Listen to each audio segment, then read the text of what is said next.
This is all that remains of Jill Meagher, who was reported missing after a night out with colleagues. She likely never imagined that the events of that fateful evening would turn her into the victim of a sexual assault and that she would never return. Days later, Jill's body was found in a remote area of Gisborne South, lifeless and cold. Stay with us until the end of the video as we seek justice for this innocent woman.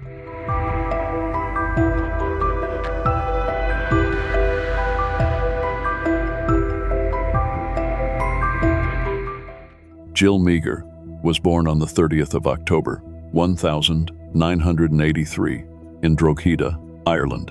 Her early childhood was shaped by a transcontinental journey when her parents, George and Edith, moved the family to Perth, Australia, after her father secured a new role. There, she began her education, first at Bull Creek Primary and later at Rossmoyne High School, where her vivacious spirit and passion for performance stood out. She was remembered as lively, radiant, and full of energy, someone who brought life into every room she entered. By 1996, the family returned to Ireland, where Jill resumed her studies, attending a grammar school and later a community college. When her parents moved back to Perth in 2004, Jill chose to stay behind to pursue her education at University College Dublin. While working part-time in student bars, she met Tom Marr, and the connection between them soon grew into something lasting.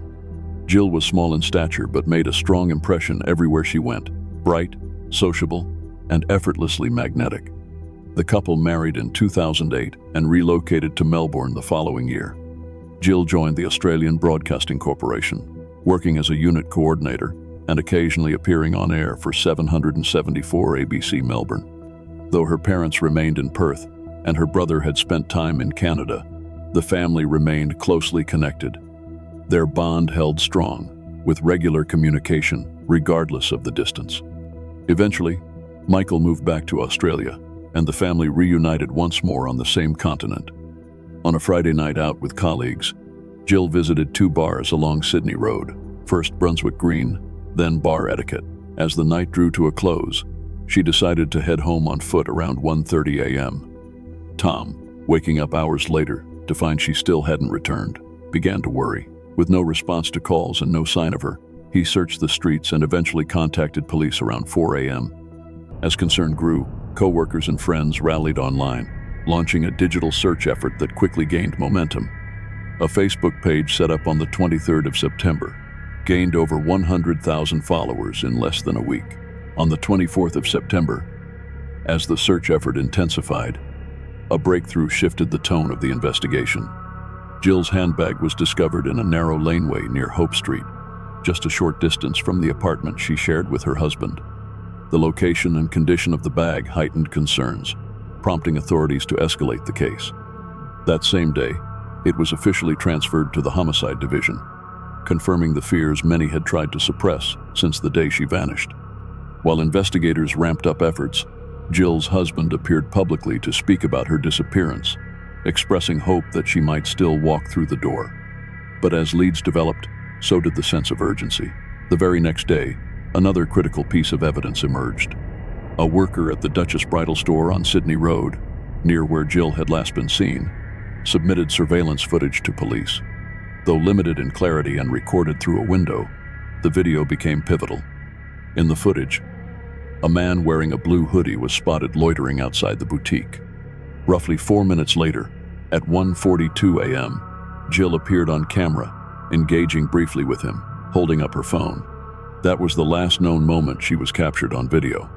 The encounter and its timing pushed detectives to reframe their approach. The man in the hoodie now became the focus of the investigation.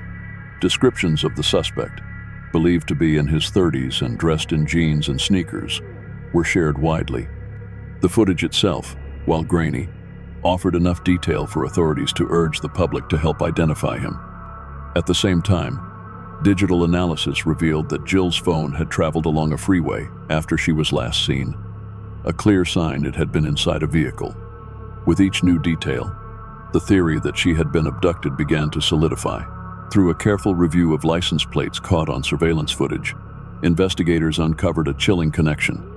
Jill's phone had been in motion at the exact same time as a car registered to a known and dangerous sexual offender. That discovery shifted the investigation dramatically. Nearly 6 days after Jill vanished during her walk home, police made an arrest, a moment many had feared but hoped would never come. At a late-day media gathering held outside St. Kilda Road Police Headquarters, authorities delivered the grim development. Though the briefing was described as off the record, it was prompted by a need to both acknowledge the media's cooperation and prepare the public. The lead investigator explained they intended to charge the man in custody with both sexual assault and murder, an outcome that devastated Jill's colleagues, especially those at ABC who had worked alongside her. Hopes had still lingered, even after nearly a week of uncertainty. The news sent shockwaves across the ABC and throughout Melbourne.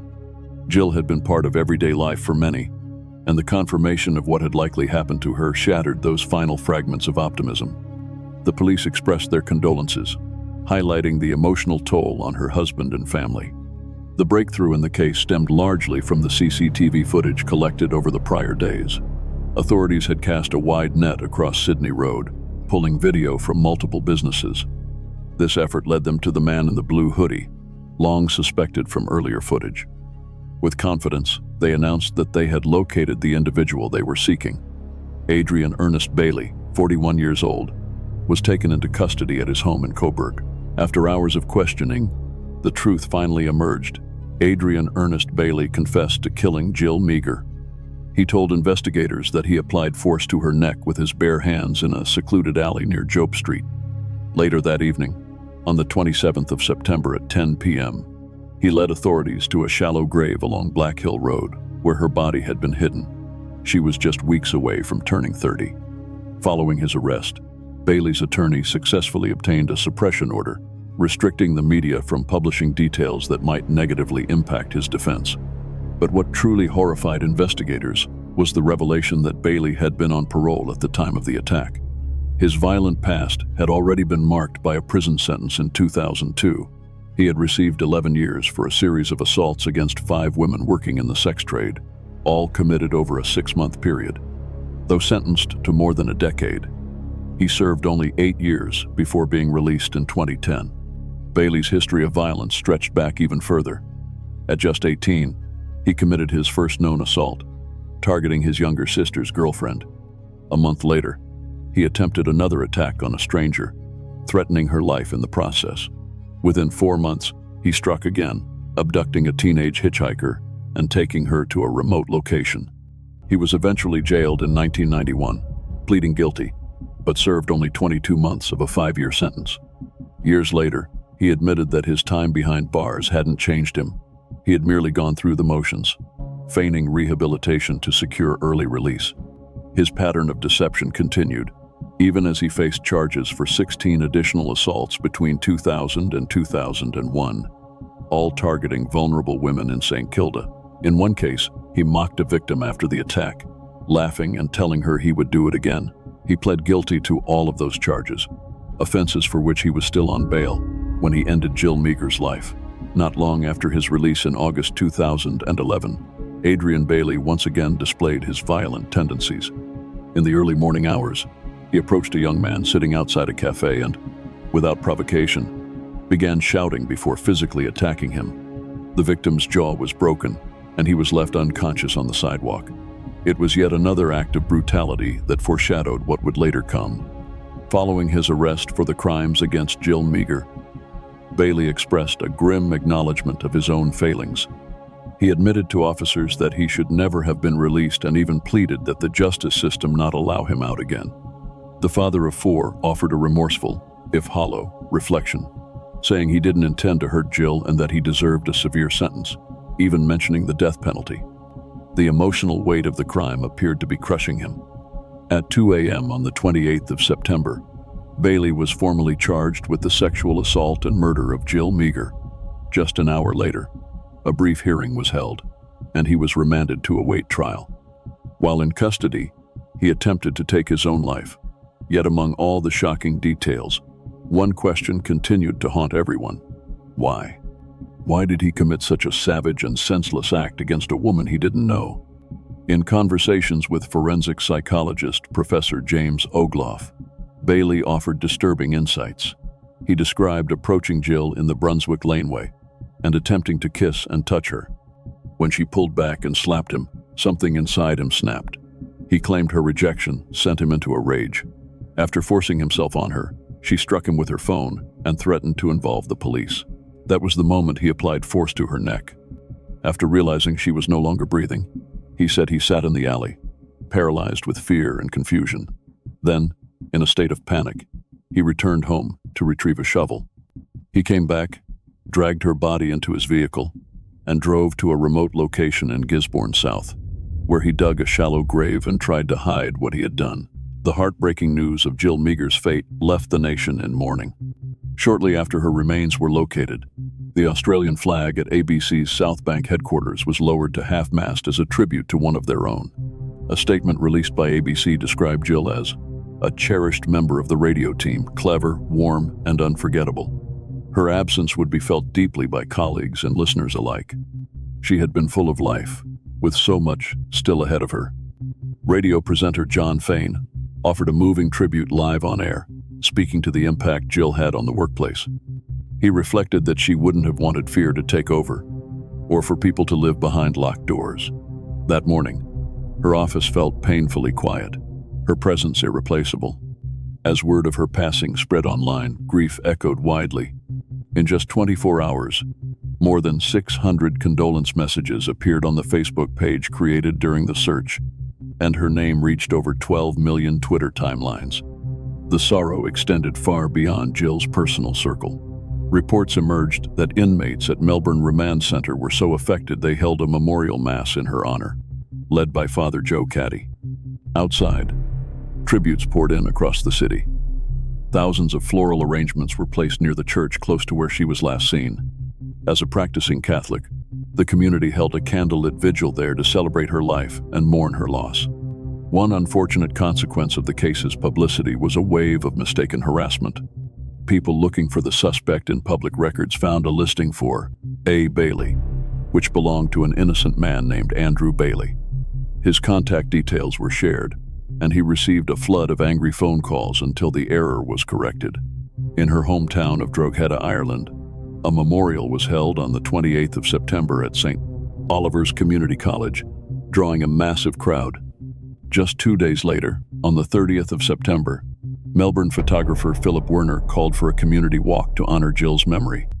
Expecting perhaps 100 participants, he was overwhelmed when more than 30,000 people filled Sydney Road, walking shoulder to shoulder in a unified show of grief, love, and remembrance for a woman whose story had touched an entire nation. Following Adrian Bailey's arrest, social media erupted with user-created pages discussing the case, some filled with hostility. Despite their efforts, Victoria Police were unable to have these pages removed. The Premier of Victoria raised concerns that such posts could influence potential jurors, suggesting the need for legal reforms to limit online interference in judicial matters. Jill Meagher's husband, Tom, voiced support for these calls. Facebook declined to delete the pages, drawing public criticism from Victoria Police's Chief Commissioner, who warned of the damage this could cause in an already volatile situation. The commissioner highlighted the contrast between the online hostility and the peaceful unity displayed by thousands who had marched in Jill's honor. He stressed that while social media had been a powerful tool during the early search, it had now become a double-edged sword. Meanwhile, the Reclaim the Night movement organized a march on the 20th of October to give women a voice and reclaim public spaces. The event became a symbolic reminder of the daily safety concerns women face, intensified by Jill's case, and it served as a call to action across the nation. Jill's private funeral took place on the 4th of October at Faulkner Memorial Park in Melbourne. It was attended by her family, friends, colleagues from ABC, and police officers closely involved in the investigation. Given the media's intense interest, a separate area was set aside for journalists to observe the service respectfully. Her family expressed deep gratitude for the overwhelming public support and condolences. Though quiet and reserved, the ceremony reflected the love and admiration held for Jill, whose vibrant presence had touched so many lives. Back in her hometown of Drogheda, Ireland, a memorial mass was held the next day at St. Peter's Church, led by the same priest who had performed her wedding ceremony. Hundreds came to pay tribute, and the town fell silent as people marched through the streets in solemn unity. Jill's uncle was handed numerous books of condolences, each page filled with messages from those mourning a woman they had never met. In both Australia and Ireland, the world paused to remember her. But while her life was honored across continents, the question lingered: how many others like her remain unheard? And will justice ever truly silence the fear? In January 2013, during a pre-committal hearing, it was confirmed that a 2-day committal case would begin on the 12th of March at the Melbourne Magistrates Court. Initially, media outlets reported that Adrian Bailey planned to contest the charges. However, on the 5th of April, he unexpectedly pleaded guilty to the rape and murder of Jill Meagher. Merely 3 weeks later, he returned to court to face further charges for multiple sexual assaults committed in Melbourne as far back as the year 2000, to which he pleaded not guilty. Deputy Chief Magistrate Felicity Broughton approved a request from the defense to extend the existing suppression order, especially in relation to online content, to prevent prejudicial material from being published. On the 12th of June, Bailey appeared again in court for a pre-sentence hearing. During this emotional session, several victim impact statements were read, including ones from Jill's family and her supervisor at ABC, Catherine Hurley. The toll on her colleagues was immense, with many needing professional counseling to cope with her loss. Jill's husband Tom delivered a heart-wrenching statement, describing her as his soulmate and the center of his universe. He lamented the waste of a brilliant life and called himself only half a person since the tragedy. Her brother Michael also spoke, expressing deep sorrow and his determination to honor her memory, despite the overwhelming pain. Bailey's defense lawyer, Saul Holt QC, told the court that his client accepted the inevitability of a life sentence and felt genuine remorse. In his own written apology, Bailey stated that he had ruined not only Jill's life, but also the lives of many others. However, prosecutors pushed back against any suggestion of true regret. They argued that his efforts to hide Jill's body and cover up the crime demonstrated a lack of sincere remorse. During the hearing, Justice Jeffrey Nettle lifted the suppression order, finally allowing Bailey's long record of sexual violence to be publicly disclosed. The courtroom was filled to capacity, reflecting the widespread public interest and outrage surrounding the case. At the Victorian Supreme Court, Adrian Ernest Bailey was sentenced to life imprisonment with a non-parole period of 35 years for the rape and murder of Jill Meagher. Justice Nettle described him as a sexual predator, stating that he either silenced Jill out of fear she would alert authorities or was disturbingly aroused by the act itself. He emphasized that Bailey had used his size and strength to overpower her near her home while she was innocently walking alone. Nettle further noted that without the guilty plea, Bailey would have received life without parole. Throughout the sentencing, Bailey kept his gaze low, lifting his head only once as the decision was delivered. Outside the courthouse, Jill's grieving father George spoke briefly, mourning a daughter who was full of life, love, and who would never return. In January 2013, during a pre-committal hearing, it was confirmed that a 2-day committal case would begin on the 12th of March at the Melbourne Magistrates Court. Initially, media outlets reported that Adrian Bailey planned to contest the charges. However, on the 5th of April, he unexpectedly pleaded guilty to the rape and murder of Jill Meagher. Merely 3 weeks later, he returned to court to face further charges for multiple sexual assaults committed in Melbourne as far back as the year 2000, to which he pleaded not guilty. Deputy Chief Magistrate Felicity Broughton approved a request from the defense to extend the existing suppression order, especially in relation to online content, to prevent prejudicial material from being published. On the 12th of June, Bailey appeared again in court for a pre-sentence hearing. During this emotional session, several victim impact statements were read, including ones from Jill's family and her supervisor at ABC, Catherine Hurley. The toll on her colleagues was immense, with many needing professional counseling to cope with her loss. Jill's husband Tom delivered a heart-wrenching statement, describing her as his soulmate and the center of his universe. He lamented the waste of a brilliant life and called himself only half a person since the tragedy. Her brother Michael also spoke, expressing deep sorrow and his determination to honor her memory, despite the overwhelming pain. Bailey's defense lawyer, Saul Holt QC, told the court that his client accepted the inevitability of a life sentence and felt genuine remorse. In his own written apology, Bailey stated that he had ruined not only Jill's life, but also the lives of many others. However, prosecutors pushed back against any suggestion of true regret. They argued that his efforts to hide Jill's body and cover up the crime demonstrated a lack of sincere remorse. During the hearing, Justice Jeffrey Nettle lifted the suppression order, finally allowing Bailey's long record of sexual violence to be publicly disclosed. The courtroom was filled to capacity, reflecting the widespread public interest and outrage surrounding the case. At the Victorian Supreme Court, Adrian Ernest Bailey was sentenced to life imprisonment with a non-parole period of 35 years for the rape and murder of Jill Meagher.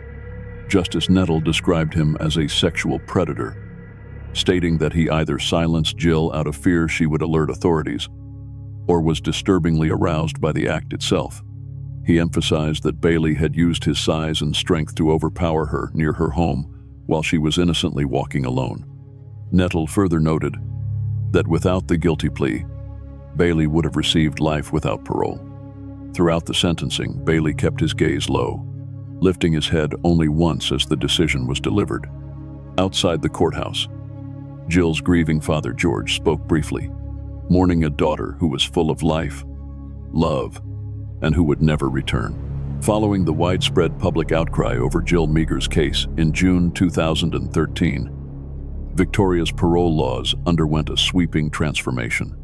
Her death and similar attacks on women by individuals out on parole prompted immediate legislative reform. Almost 3 years earlier, another woman named Elsa Corp had been assaulted and killed in a South Melbourne motel by a drug trafficker who, like Bailey, was also on parole. In response, the Victorian Parliament introduced a series of amendments. Violating parole conditions, such as breaking curfews or alcohol bans, would now be considered a separate offense. Police were given authority to act swiftly on such breaches, and violent offenders who committed serious violations could be promptly returned to prison. The state's premier acknowledged that the system had failed Jill Meagher. In a public statement, he declared that under the new laws, Bailey would not have been free at the time of the crime. "These are just the first steps," he said, "but we must do everything possible to ensure this never happens again." Beyond the legislative changes, judicial recommendations also followed. High Court Justice Ian Callanan proposed 23 areas for improvement, including replacing the outdated paper tracking of parolees with a digital system and transforming the part-time parole board into a full-time body. He also insisted that prisoners must prove they are no longer a high risk before being released on bail. In September 2013, news broke that Bailey had filed an appeal through Victoria Legal Aid. The appeal claimed that his minimum non-parole period was excessive and challenged the judge's assertion that he had derived gratification from Jill's death. Both sides presented their arguments in court on the 26th of September. After less than 10 minutes of deliberation, the appeal was dismissed. However, fresh controversy erupted 2 months later in November, when a senior Victoria police officer displayed a crime scene photo of Jill's body during a presentation at a prostate cancer fundraiser. The image, taken at the scene, sparked public backlash. The detective involved explained that the photo had only been shown briefly and claimed he had received permission from Jill's family to use it. It later emerged that he had shared the same image in past talks. The Victoria Police eventually issued an apology, calling the incident an unfortunate error. While the reforms brought hope for a more accountable justice system, these missteps highlighted ongoing challenges in balancing transparency, sensitivity, and justice in the aftermath of such a devastating crime.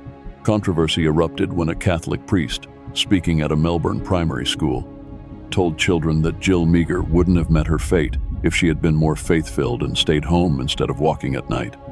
He further claimed incorrectly that she was out at 3 a.m.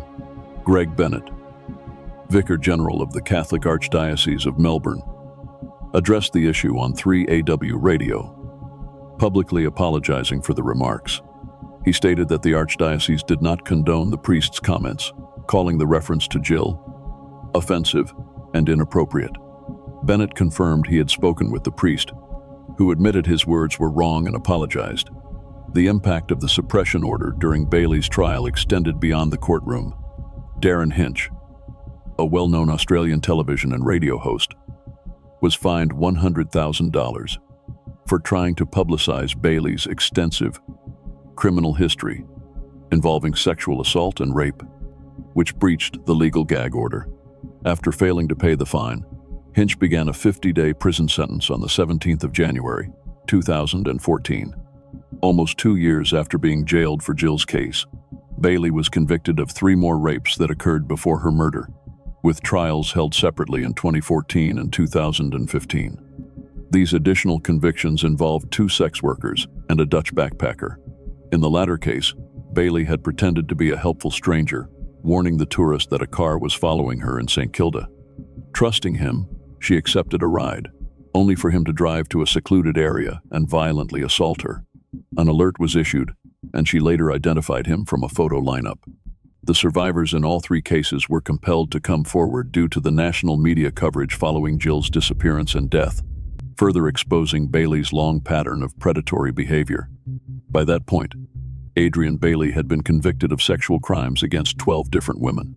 The Victoria Police came under fire once again when it was discovered that Bailey's DNA had been collected as far back as 2001 after a previous sexual assault, yet it had never been entered into the official police DNA database. This oversight sparked renewed criticism over systemic failures that allowed a known offender to avoid detection and re-offend repeatedly until it was far too late.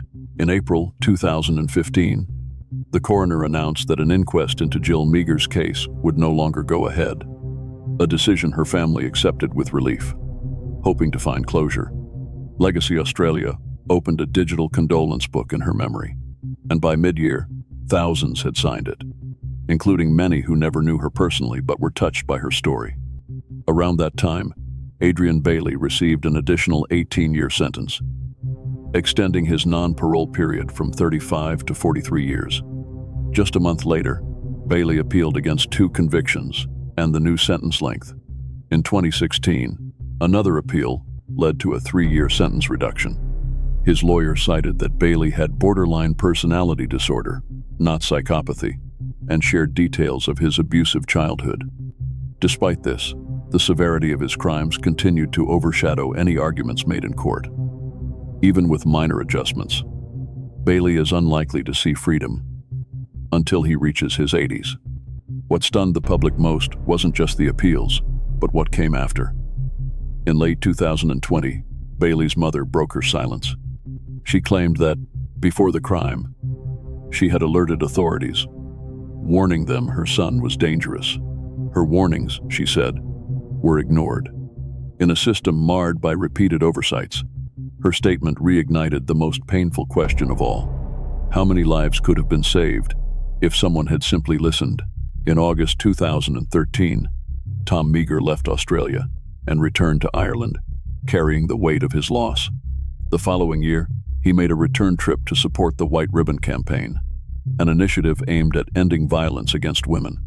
In an interview with ABC, Tom expressed his profound disappointment in the justice system, believing it had catastrophically failed his wife.